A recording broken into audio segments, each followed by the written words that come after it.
everyone. Welcome to another time here at the What to Read Next program for the Eugene Public Library. We've got a lot of great titles for you today, but if you don't want any of these ones, submit a What to Read Next form on our website and get personalized reviews from your librarians, everything you could ever want. This session, we'll be talking about New Year, what we love, and what we loved about 2020. What we loved in the past, what we loved in the future. I hear our friend Rachel's going to have some great suggestions for us, right, Rachel? That's right, Angela. Well, thanks for kicking us off, Angela. I'm so excited to talk about these books tonight. And I'm going to show you a picture of my first book here. This is Change Sings. This is by inaugural poet laureate Amanda Gorman and illustrated by Lauren Long. You see Amanda Gorman there in that picture, and if you haven't had a chance to watch her incredible reading of her poem that she wrote for this year's inauguration, please go find it and check it out. It's super inspiring. She has been inspiring people all over the world, and us librarians are super excited that her books will be coming out. She's got Change Sings that will be out in September, and she also has The Hill We Climb and other poems that will include that poem that she read. So just a beautiful, beautiful book, and it looks like it's going to be wonderful. I haven't read it yet, but I did hear from an interview with the author that she said that she wrote this book because she believes that every child has the ability to make a difference. So thank you, Amanda.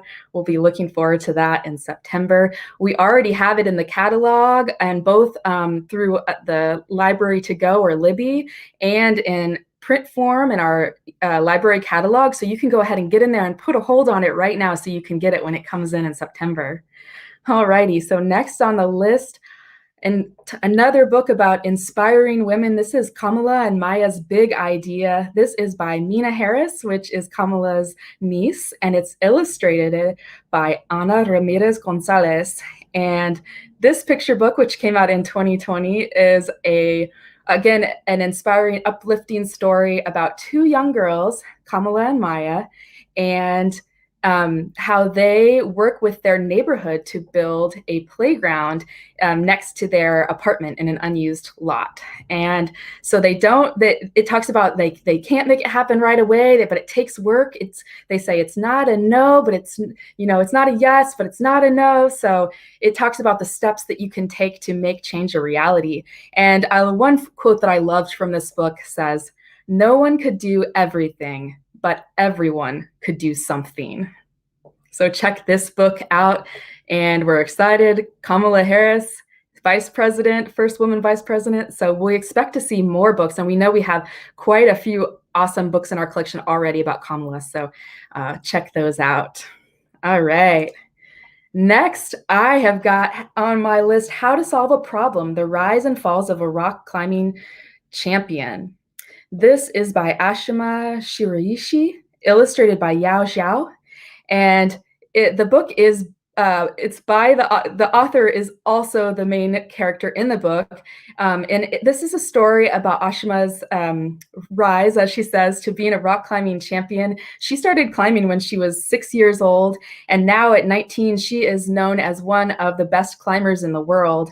She's been called a young crusher and a bouldering phenom.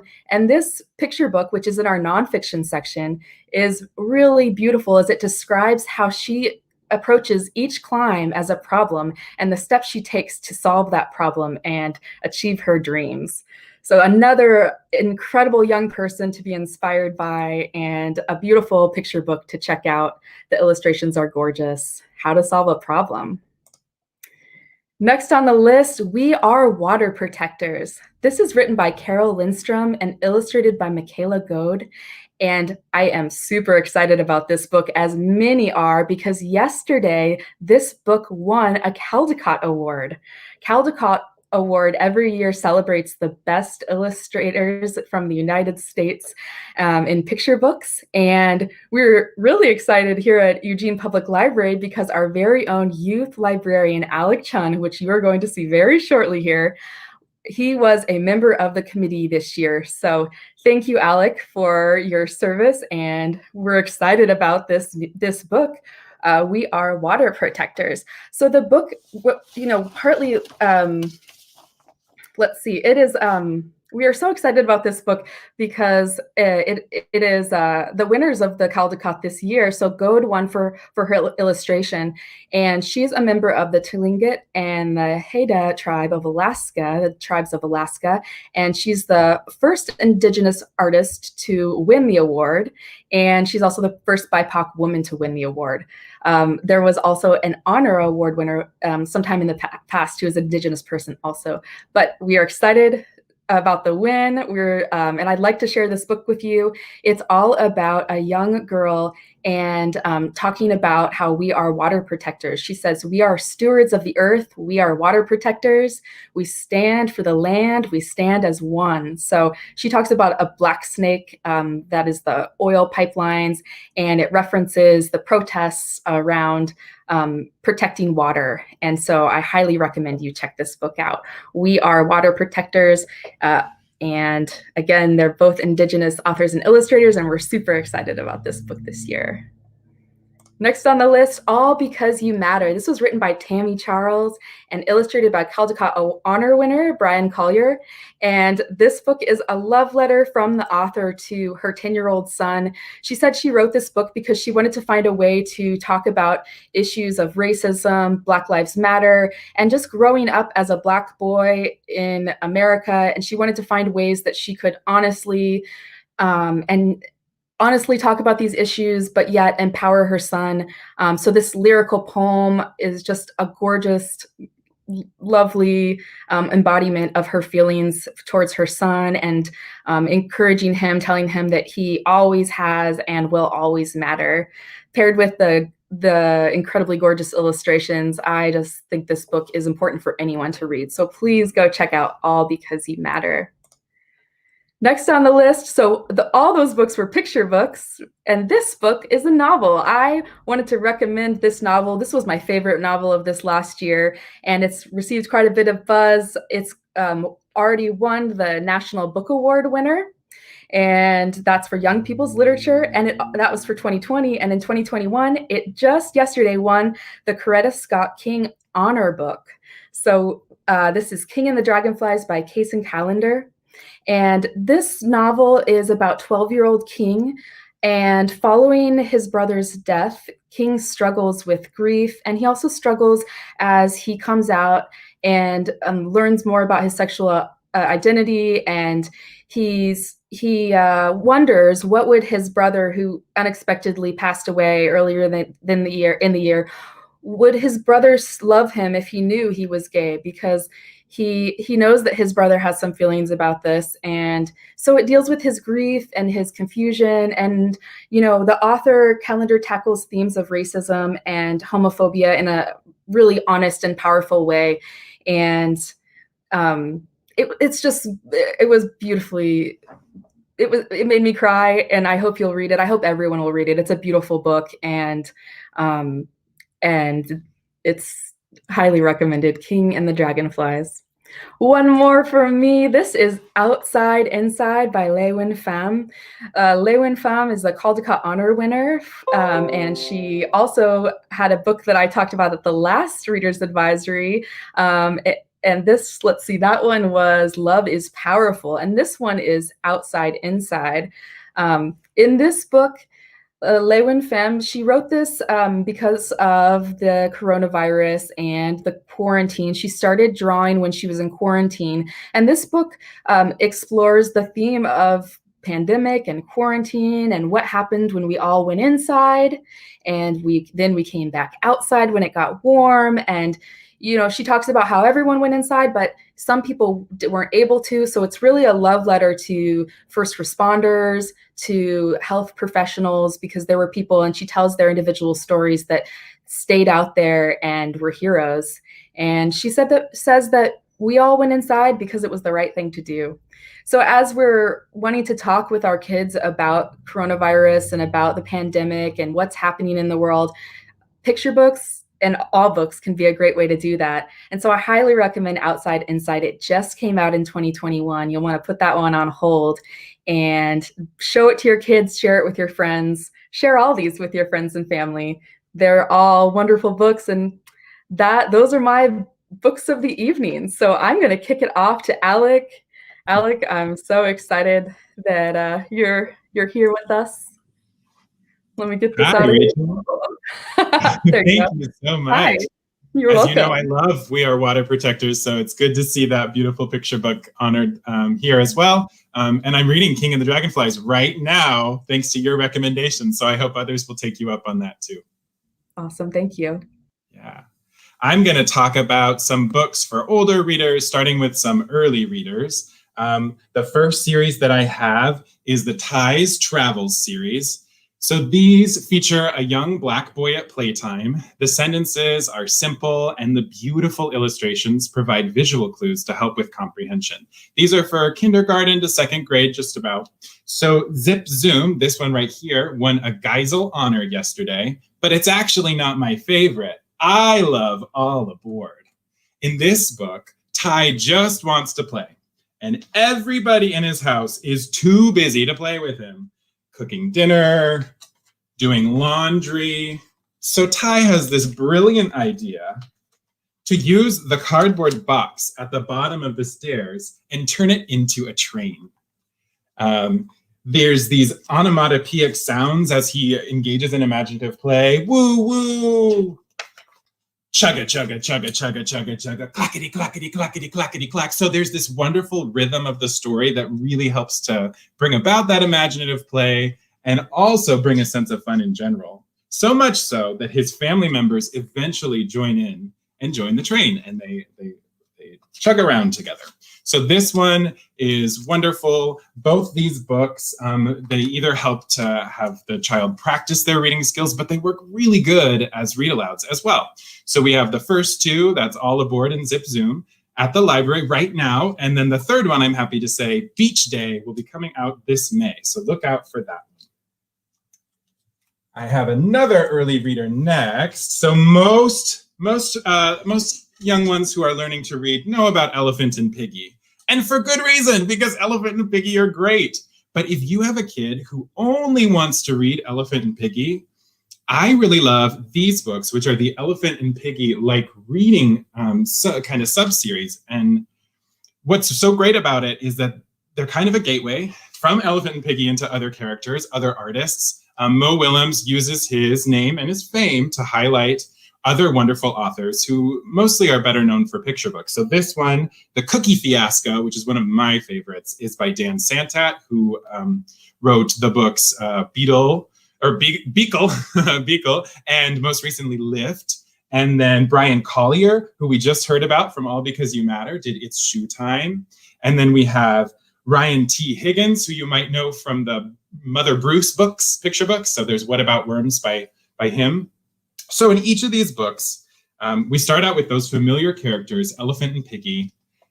They introduce the book to the reader with their typical dialogue, always funny. I want to read this funny book. Me too. But how can two of us read this one book? So right away, it's setting up that this book might be a little bit about math.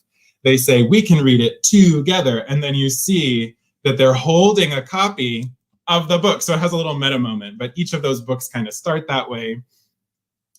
And they're very funny, but the style is very different from Mo Willems. So in this case, Dan Santat, right away, hey guys, cookie time. It's super inviting, super playful, super fun. And it carries that same spirit. So it's a really great series to move on from if you're tired of Elephant and Piggy, but who would be tired of Elephant and Piggy, right?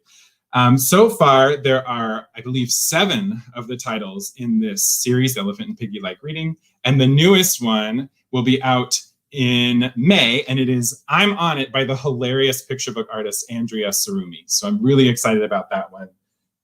You can pick up these now, but more to come in the future. All right, moving up to some little bit more longer books. I'm going to do a juvenile chapter book. So if you don't know already about our new children's chapter book collection, it's designed as a bridge between early readers and fiction. So the books are going to be a lot shorter.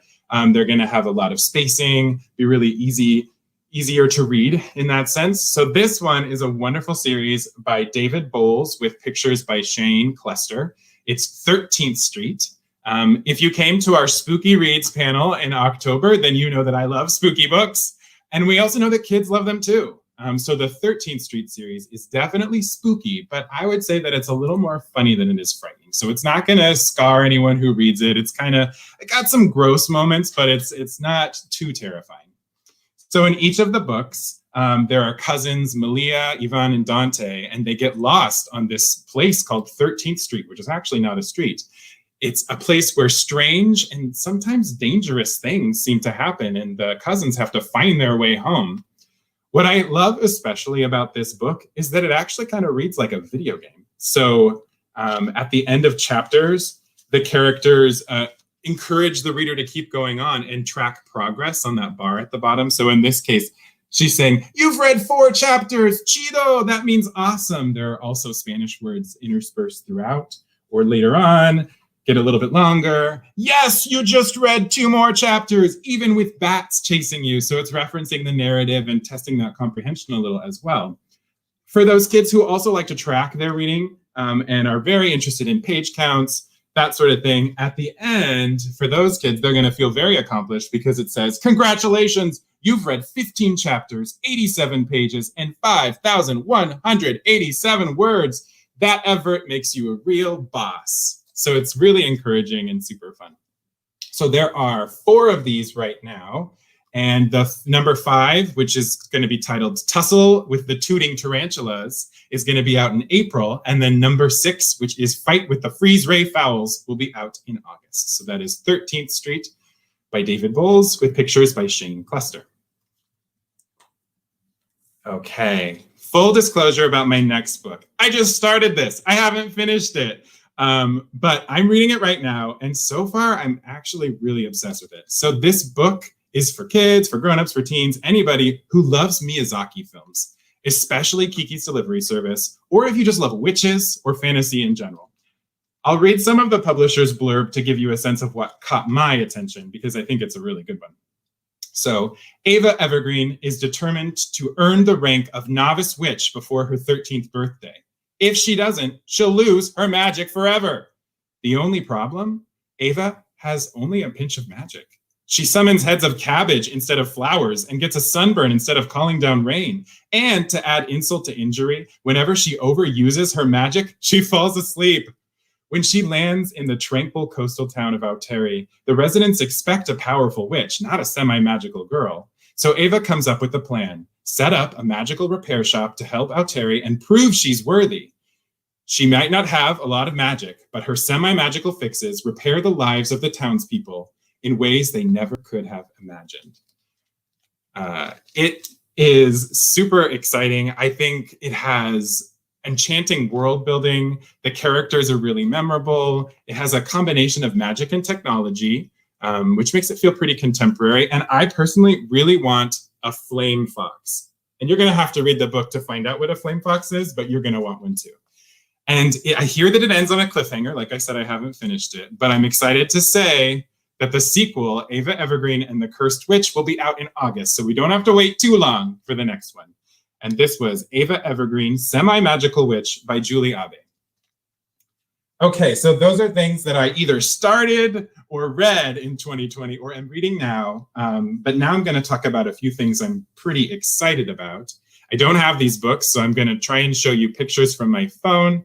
The first thing I want to talk about is the She Persisted biography series. You might have read the She Persisted picture books before, the nonfiction picture books, but there's actually going to be a chapter book series that's going to be a spinoff of those, that's going to spotlight women trailblazers throughout history. It's going to be a great alternative or companion to the popular Who Was books. So if you're looking for something else to read after you've read all of those, She Persisted is going to give you a different angle on history.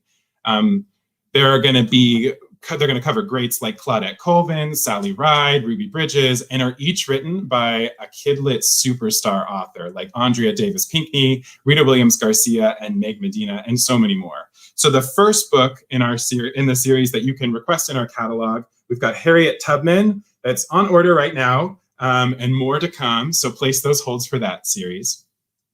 One other thing I'm really excited about in 2021 is that the publisher HarperCollins is launching its brand new Heart Drum imprint, which is a native-focused imprint led by the amazing Cynthia Leidig-Smith and Rosemary Brosnan. So they're gonna have an incredible slate of books that are coming out in the next few months. But the two that I'm especially excited about are The Sea in Winter by Christine Day, which is a story about a macabre Piscataway girl whose injury interrupts her ballet dream, and Ancestor Approved, Intertribal Stories for Kids, which is going to be a collection of short stories. So both of these are on order. But if you want to read a native-focused story right now, I loved Christine Day's first book, I Can Make This Promise. I love it, I love it, I love it. So this is my last book to talk about, and I'm gonna invite Wes to come talk about comics. Thank you, Alec. My name is Wes, and I work in the youth services at the library, and I do have a passion for comics. So I chose a range of comics from kids up to teens that I would like to share with you. First off, The Investigators. This is a good series, and it's for ages 7 to 10. This is book 2 in the series. The book is about Mango and Brash. There's Mango and there's Brash. Now, these guys are special agents of an organization called SUIT. And SUIT stands for Special Undercover Investigation Teams. And what these guys do is they work to stop supervillains.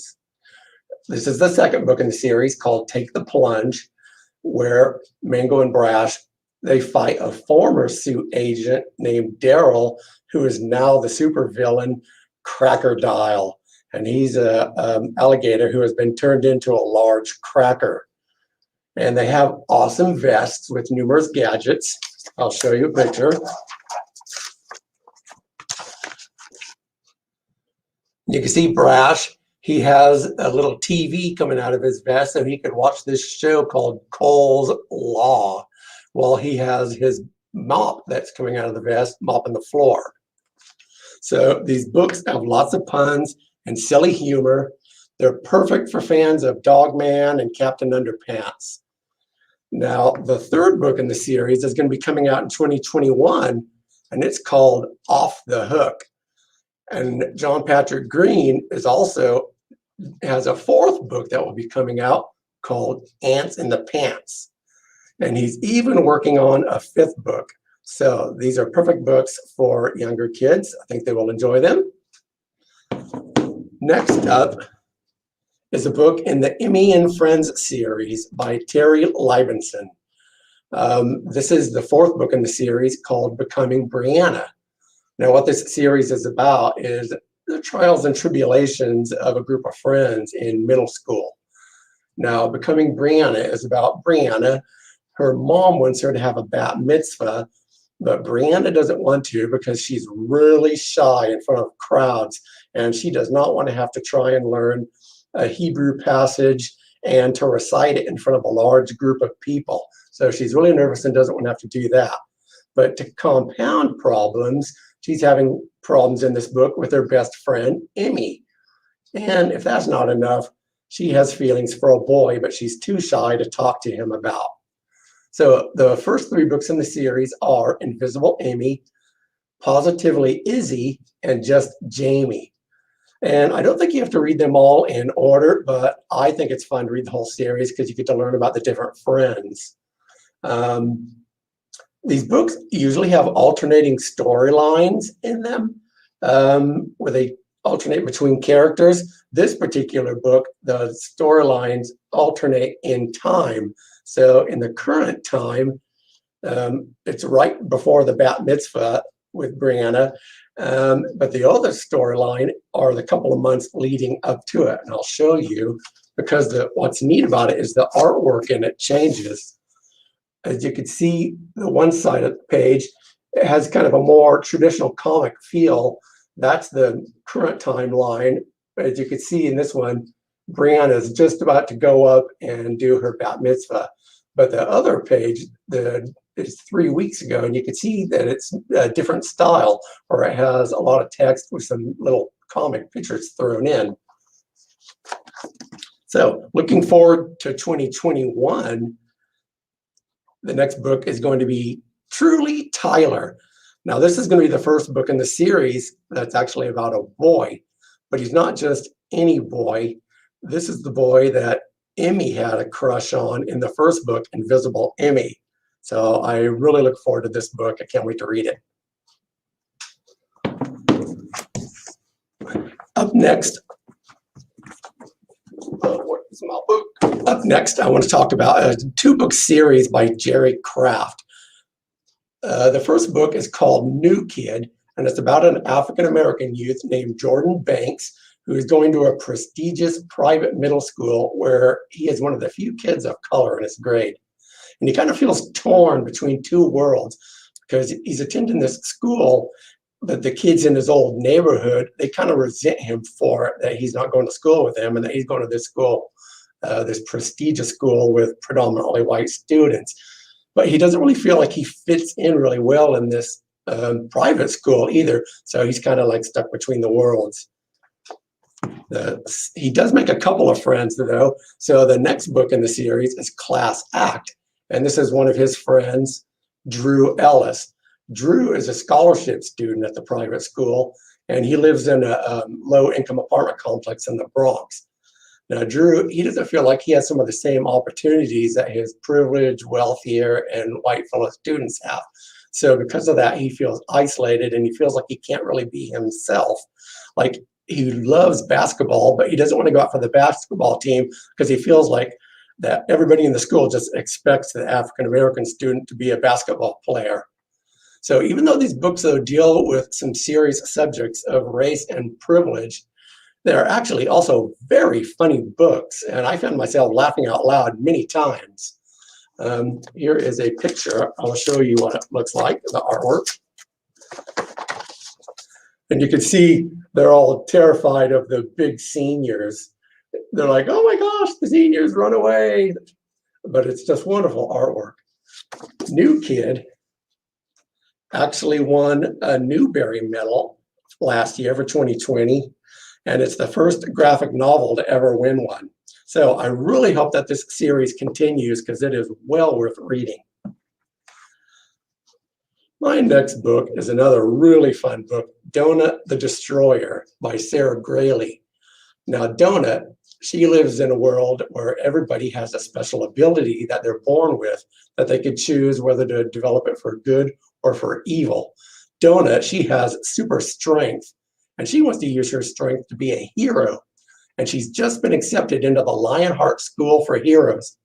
Well, unfortunately for Donut, her parents are infamous supervillains, and they want her to take over the family business. And if that's not bad enough, her best friend growing up, Ivy, she's also wants to be a villain, and she doesn't understand why Donut wants to be a boring hero and go to this school for heroes. So Ivy comes up with a plan to get Donut kicked out of this school so that she'll have no choice but to go back to villain school. So can Donut, despite her last name, Destroyer, become a true hero?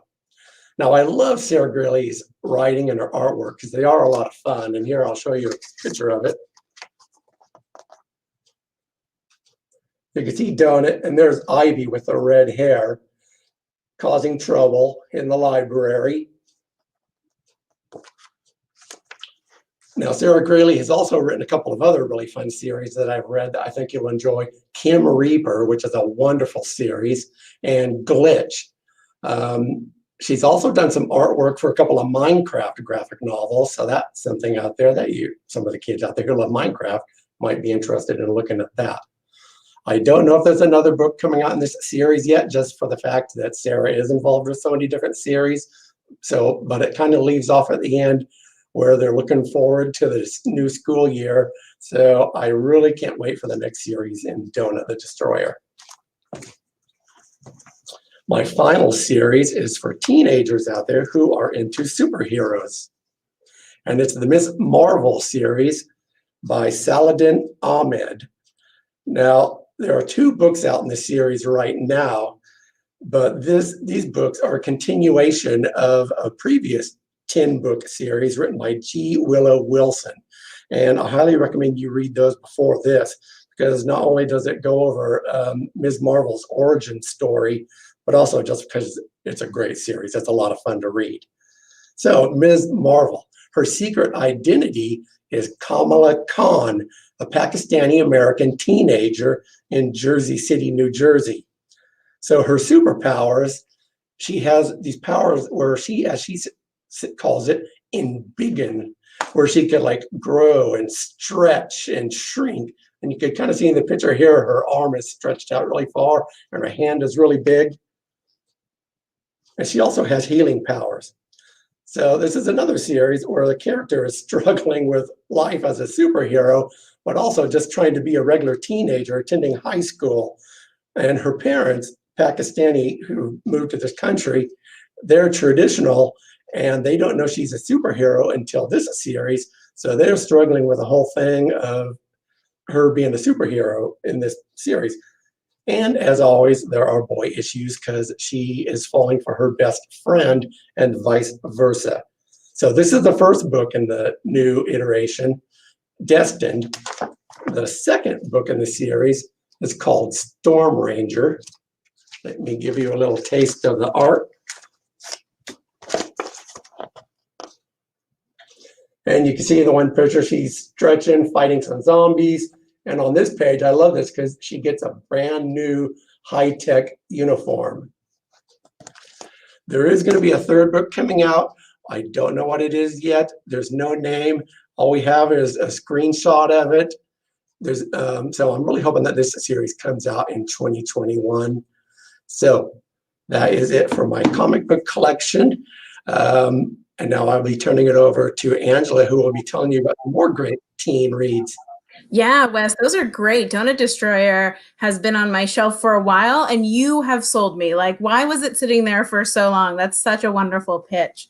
For my books, I'm going to take you into teen and a little bit into adultlandia. So 2020 is this year of not just the pandemic, but also is hopefully a year where we sat around the table and we talked more about social justice and systemic racism. Like, you may have picked up White Fragility, the new Jim Crow, hood feminism. So the book that I really resonated with as I started having more discussions, and I normally work with teens, is Stamped by Jason Reynolds and Ibram X. Kendi. It's Stamped: Racism, Anti-Racism, and You. So it's a book for teens, but it's based on an adult book. So the first thing you have to get excited about is it's a remix. Like, I love remixes. Anytime you can do a cover to a song that I love, I'm excited to see what's new and what I love about it. And that's kind of what I like about Stamped, is that it takes this book geared towards adults,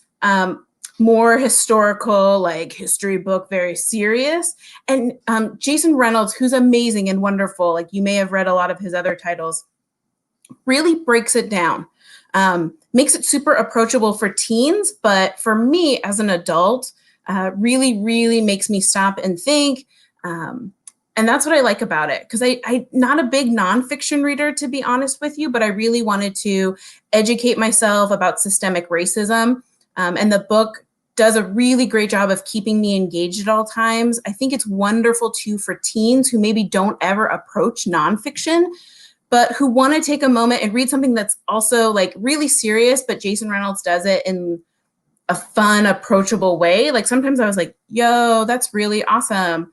Because he makes you, literally, he'll say, stop, think about that. Think about what I just said. Okay, let's keep going. And it's like you feel these emotional pauses, and it's like an intense subject, but he handles it in a way that just makes you feel like impacted, but also not overwhelmed. So you don't ever want to put the book down. What I really like about it is he says up front, which is probably really important for the teens or for the adults in your life, this is not a history book. It's about the here and now. And to be honest, it's about race. And so if you really want to have an approachable book that helps give you a grounding and a foundation in systemic racism and where we are today, I can't recommend enough Stamped by Jason Reynolds and Ibram X. Kendi, Racism, Anti-Racism, and You. Okay.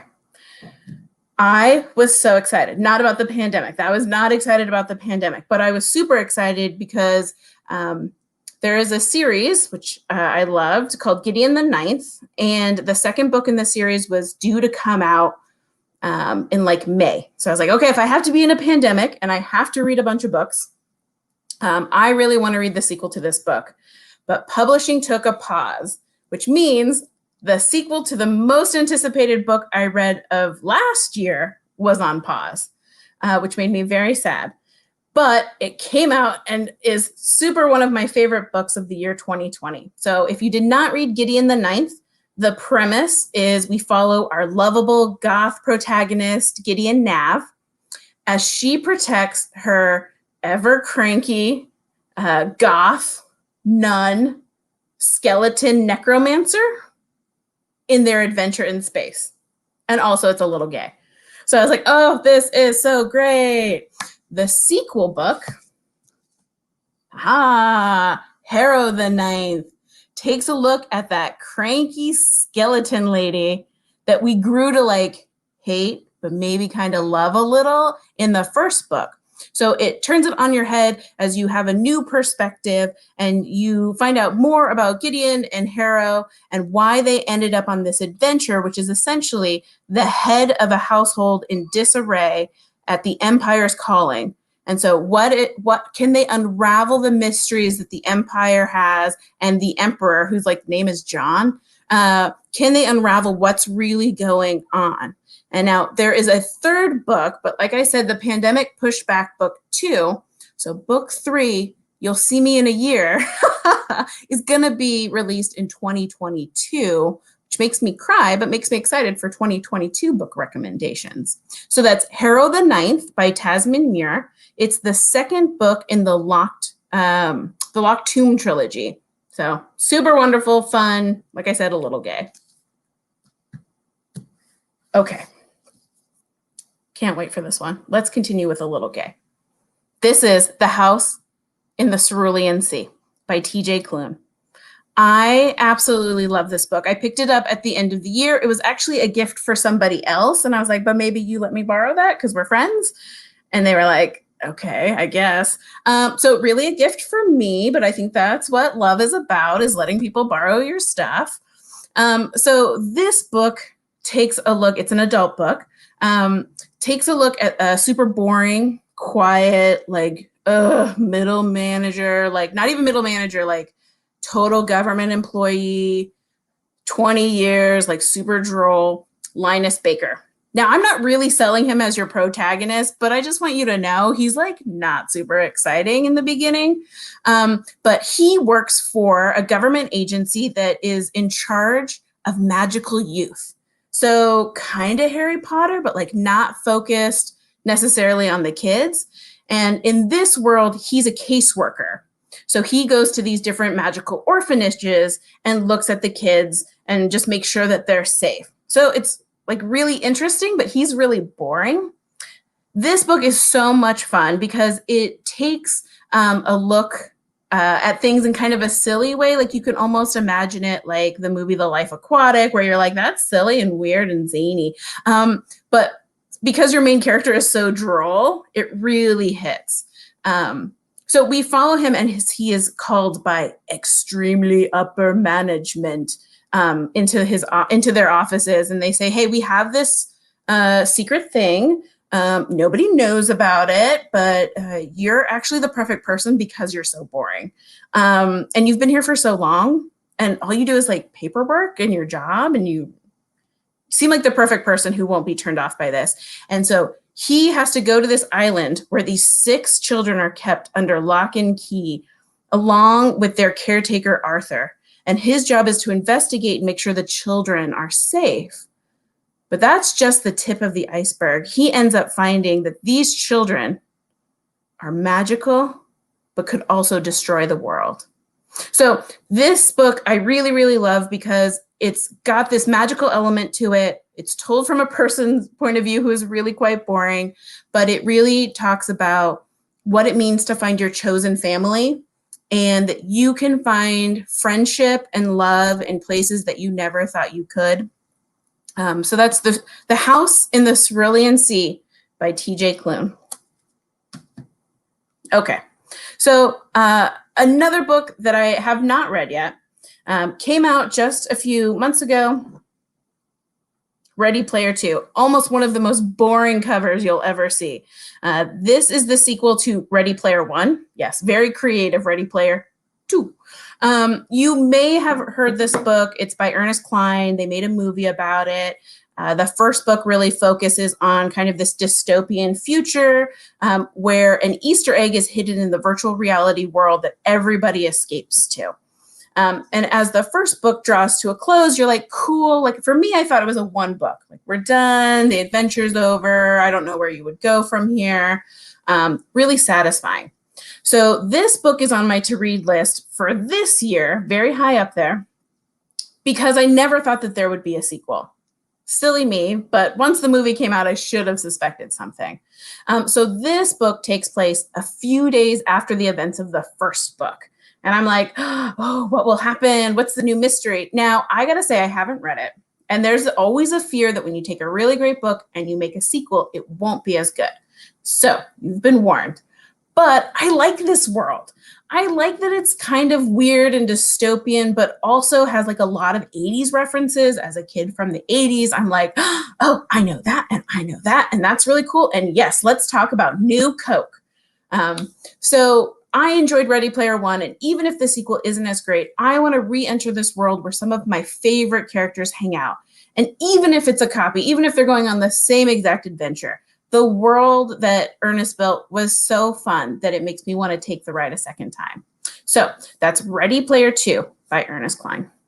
Okay, my last book for you, also kind of a cheat, and Wes might enjoy this one since he loves comics so much. Boop, boop, boop. Heartstopper by Alice Oseman. Okay, this is a great comic. Now you can cheat. It's a web series, so you could use the internet and you could look up every single strip and you can get to the end. You could just keep going. But if you're like me and you're kind of like really in love with like physical books, you could check this out from the library. It is a comic book, but because it's based on a webcomic, a lot of the volumes have come out very quickly. So you can already pick up volumes 1 through 3. I have to say I read the first book last year and I was instantly in love. It follows Nick and Charlie. They're boys in a British boarding school. And Charlie is the kid who like got outed in school. So everybody knows that he's gay and he got bullied and it was really harsh. And he comes back for his next year and he's like, I would really like to not get bullied as much. And I really need to like find an outlet for everything. And he's kind of like lonely and he decides to join rugby, right? Rugby. And he's going to see what it is. Like he doesn't have any hope. He doesn't think that he's very skilled, but he ends up making the team. And that's where he meets Charlie, who's this like super beefy, kind kid who he never interacted with before rugby. And so as the story goes on, he starts to kind of have this new friendship with Charlie. And it's really cute. And he kind of is like, oh no, I kind of think that I'm like into Charlie, but like, oh, sorry, that he's really into Nick. Well, it doesn't matter. What really matters is that it's like a meet cute. And I'm like, oh, I love them so much. I hope that like it works out for them because I want them to kind of hang out and get together. And I'm not going to ruin it for you and tell you what happens, but it's real cute. Here's his dog. Boop, boop, boop. And here they are. Look at them. Oh, you guys are so cute. I love you. And here's another really cute one. I shouldn't show you this panel. It's a little spoilery, but you can't read it because the screen is blurry, so don't worry about it. But it's the ultimate meet cute of these two boys who go through stuff. As the book goes on, it really talks about their relationship, spoiler, I guess, mental illness, and all of these things that the high school boys go through. So that is Heartstopper by Alice Oseman, and you can find volumes 1 through 3. And yes, volume 4 will be out in 2021. So those are mine, and I'm going to kick it over to Mindy, who's going to talk more about like teen and adult books. Mindy, isn't that what you're going to do? Like fun stuff? I'm going to talk more about romance. So thank you. No, I got it. No, Only 2 points. That's it. So 2020 was hard, especially the end of it when we had like holidays and dark days, long dark days, and no family at the holidays, which was really hard for me. And it just, with like social unrest and everything else, it just felt like the darkest time. And then Bridgerton came out on Netflix. So if you haven't seen it, go check it out. It is the brightest, funniest, sweetest thing ever. It's super diverse. Shonda Rhimes does Shondaland and her production and Netflix adaptation. They added a lot of diversity and people of color to the series. Just kind of put them into roles. But it was based on these books by Julia Quinn. And the first one is called The Duke and I. And one of my favorite parts about the series was actually it started and I was like, oh, that's so pretty. And then within about 30 seconds, I was like, oh, I think I read that book about 10 years ago. But it didn't take away from my enjoyment. It only added. And so it's beautiful. The first book is The Duke and I. We've ordered extra copies of it, anticipating the demand. They're not in yet. Place it on hold. You'll get it when it comes in. Also, Hoopla has it available immediately. So if you do read ebooks, you can read it on Hoopla today if you want. But otherwise, if you want the print copies, they'll be in soon. We have one large print copy. I think it has 11 holds on it. So if you can, hold out for the regular print. That's The Duke and I and Bridgerton on Netflix. The next book that I'm going to go into is another sort of Regency period, but this one is a YA book, and it's called The Gentleman's Guide to Vice and Virtue by Mackenzie Lee. It's actually the first in the Montague sibling trilogy. There's Monty, the oldest, and then his sister Felicity in the Ladies' Guide to Petticoats and Piracy. And in April of 2021, we're going to get the youngest brother, Adrian. So in Monty's book, he's about to head off for his grand tour of Europe with his best friend / love interest, Percy. And his father is very embarrassed by Monty's sort of bisexual vice and promiscuous nature, but he doesn't care. So he's going to go sow his wild oats all over Europe, and great adventure ensues. There's highwaymen and pirates and a carnival, an alchemist. This is Ladies' Guide to Petticoats and Piracy, is his sister Felicity's story. So Felicity was on the grand tour on her way to finishing school. She doesn't want to go to finishing school. She wants to be a doctor, which is not something that's really available to women of that time. So in her book, she goes on this grand adventure to try to earn her skills as a doctor, to get her training and really sort of gain respect and experience. And then the third book that's coming out is The Nobleman's Guide to Scandal and Shipwreck. And this one is the youngest brother, Adrian, who was just a baby when Monty and Felicity left on their grand tour.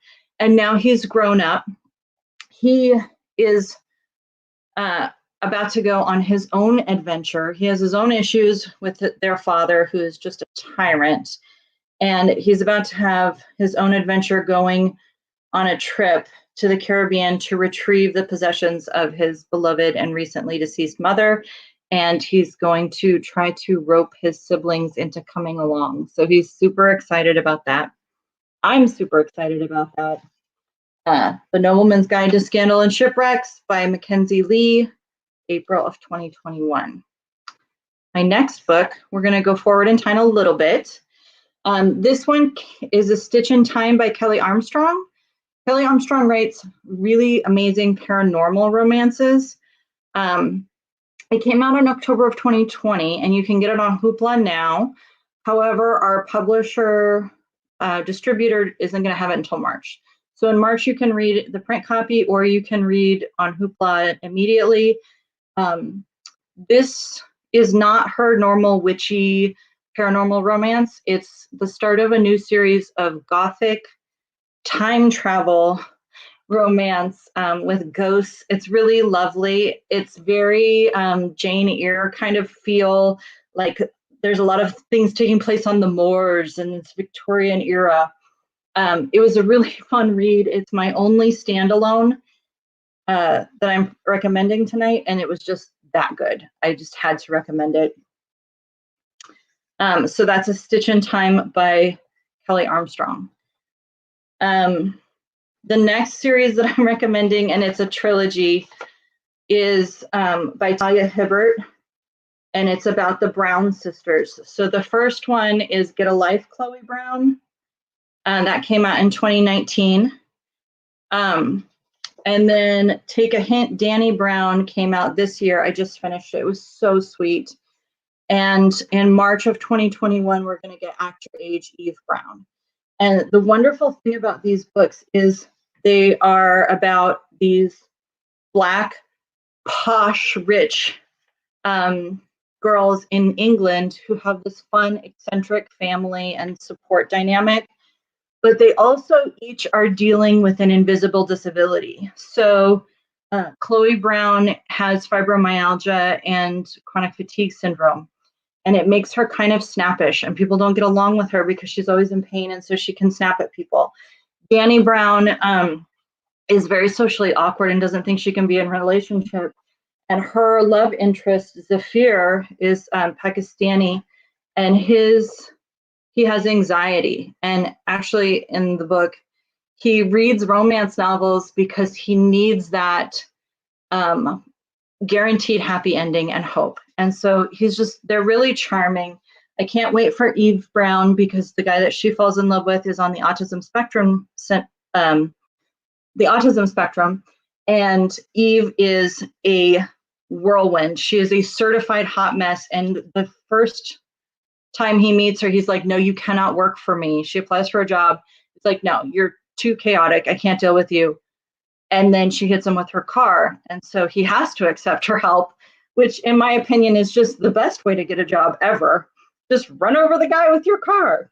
Anyway, I'm really excited about that one. It's coming out in March 2021. And I'll show it to you again. Act Your Age, Eve Brown. The last series that I'm suggesting is a fantasy, sort of. It's a YA series.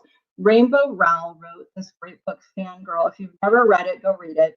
It's about a girl who goes off to college with her twin, and all she does. She has no social life. She doesn't eat. She doesn't sleep. She just goes to school and writes fan fiction.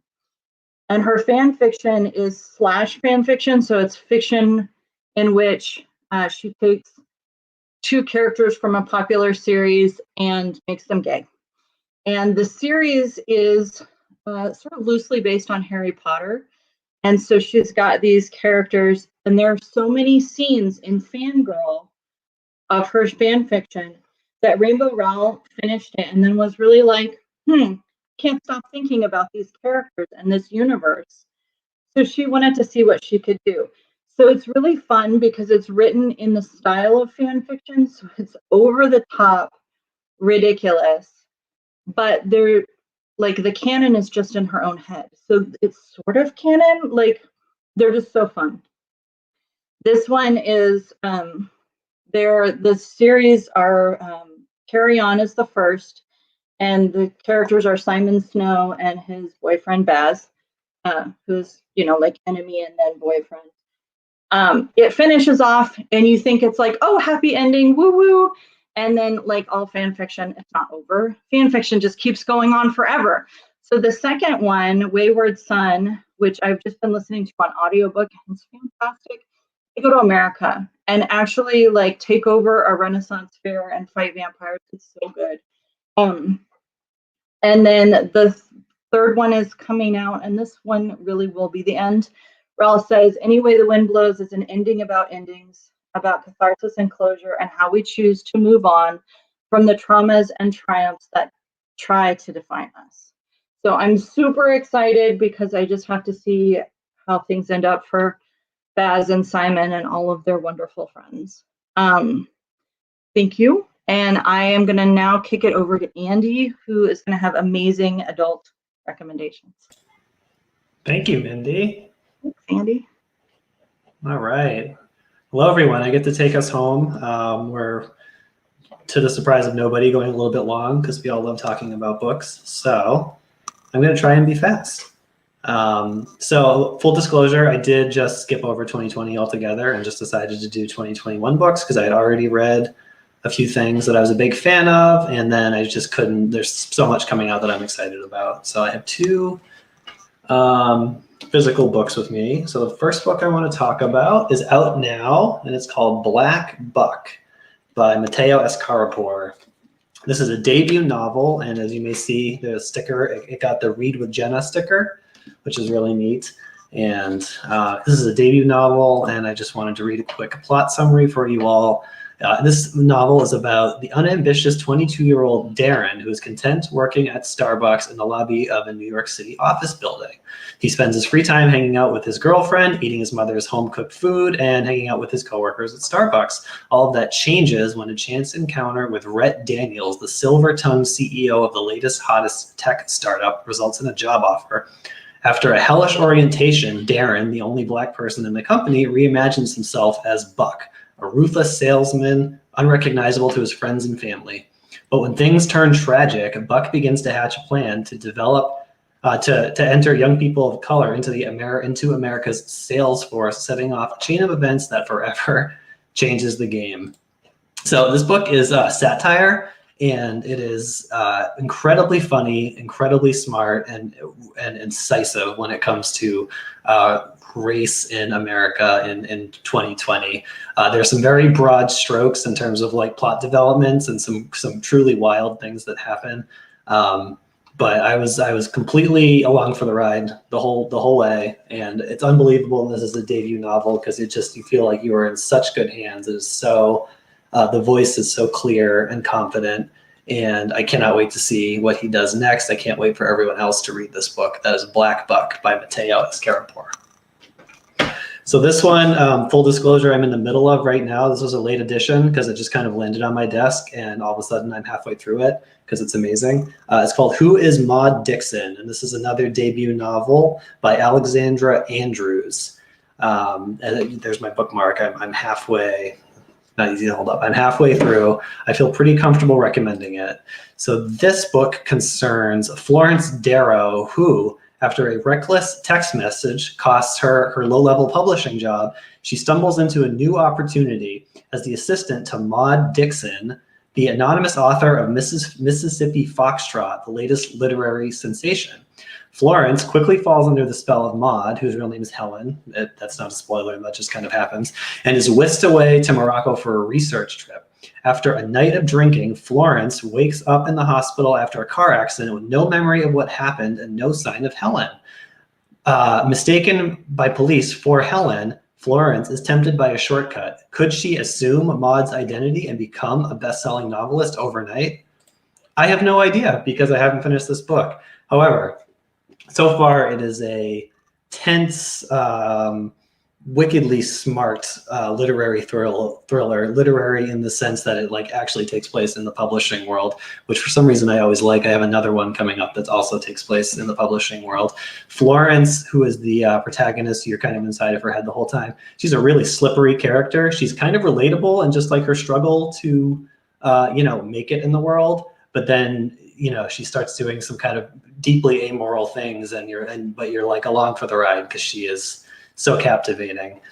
So one more time, this comes out in March. Oh, sorry, I have a, here we go, yes. So that is Who is Maude Dixon by Alexandra Andrews, coming out on March 2nd.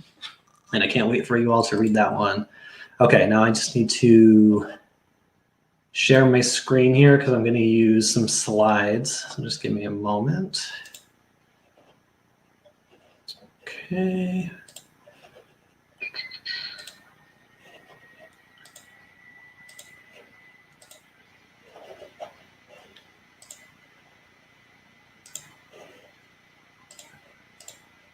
Okay, excellent. So this book has not come out yet. I have read it, and I'm so excited to recommend it. This is The Survivors by Jane Harper. This is her 4th novel. If you haven't read Jane Harper and you like mysteries, you like Louise Penny, you like Tana French, kind of in that ballpark, I cannot recommend Jane Harper enough. She writes these small town Australian mysteries, usually with like a small cast of characters, tons of long buried secrets that come to the fore again. And just wonderful, wonderful prose. And I have a quick summary I just want to read for you. Kieran Elliott's life changed forever on the day a reckless mistake led to devastating consequences. The guilt that still haunts him resurfaces during a visit with his young family to the small coastal community he once called home. Kieran's parents are struggling in a town where the fortunes are forged by the sea. Between them all is his absent brother Finn. When a body is discovered on the beach, long-held secrets threaten to emerge. A sunken wreck, a missing girl, and questions that have never washed away. So this book comes out on February 2nd. It's on pre-order, so please go place a hold now. And while you're waiting, there are 3 other books by Jane Harper you can read: The Dry, Force of Nature, and The Lost Man. I highly recommend them all. She is wonderful. She's one of the best novelists working today. Don't miss this one. And let's go to our next. Okay. My next pick comes out on March 23rd, and that is There's No Such Thing as an Easy Job by Kikuo Sumara. So this is a novel by an award-winning Japanese novelist, and this is her first time being translated into English, and I'm very excited about that. It's about a young woman who remains unnamed throughout the novel, who walks into an employment agency and requests a job that has the following traits. It's close to her home, it requires no reading, no writing, and ideally very little thinking. As she moves from job to job, it becomes increasingly apparent that she's not searching for the easiest job at all, but something altogether more meaningful.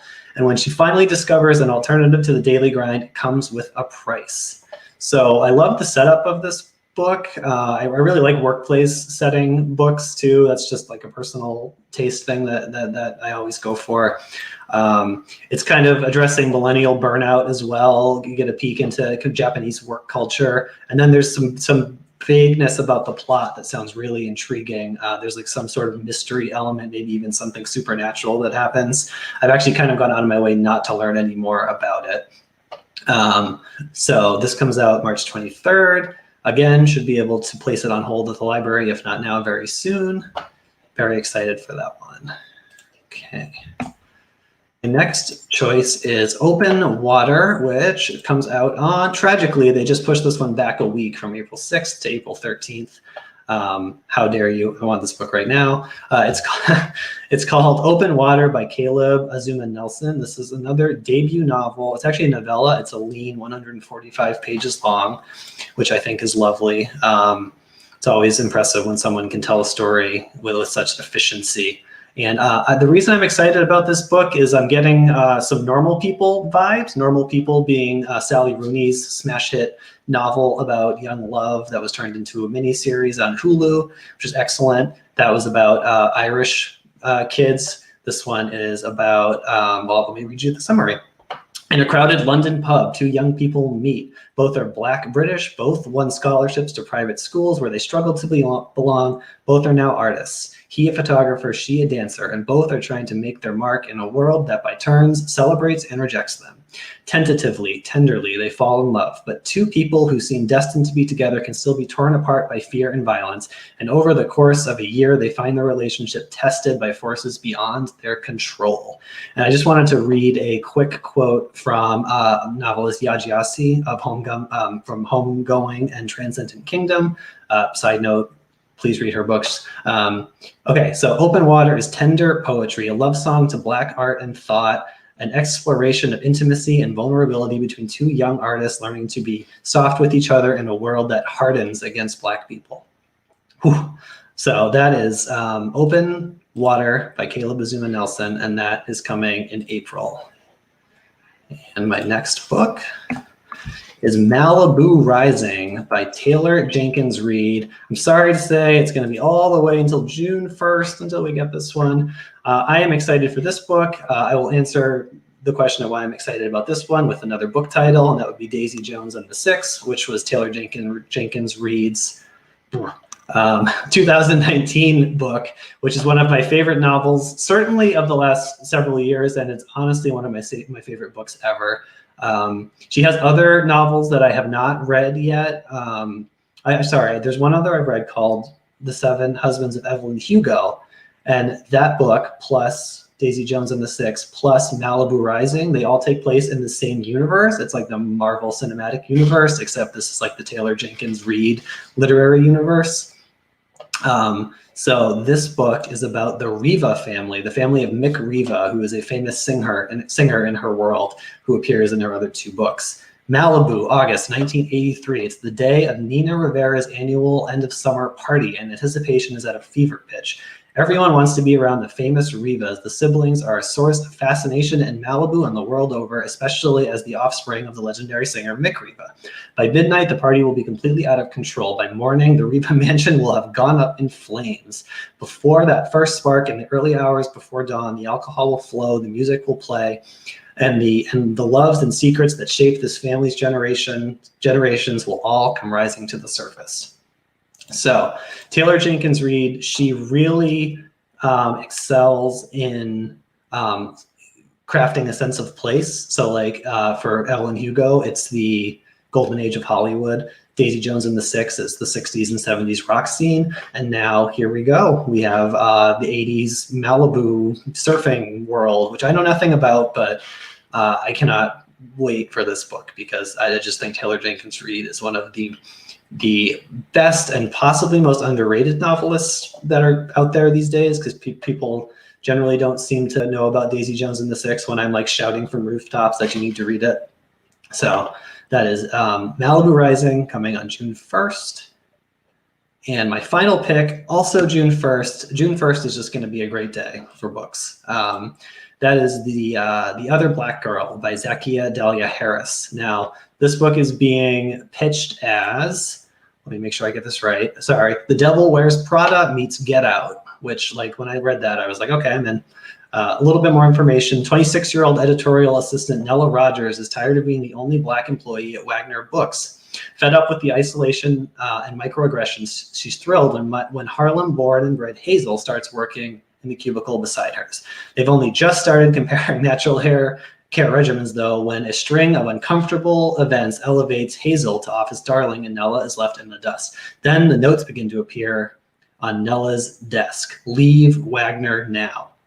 It's hard to believe that Hazel is behind these hostile messages, but as Nella starts to spiral and obsess over the sinister forces at play, she soon realizes that there's a lot more at stake than just her career.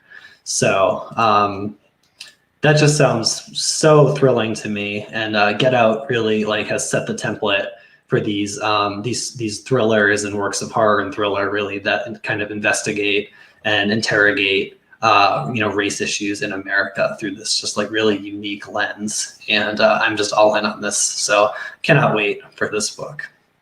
And that is it for me.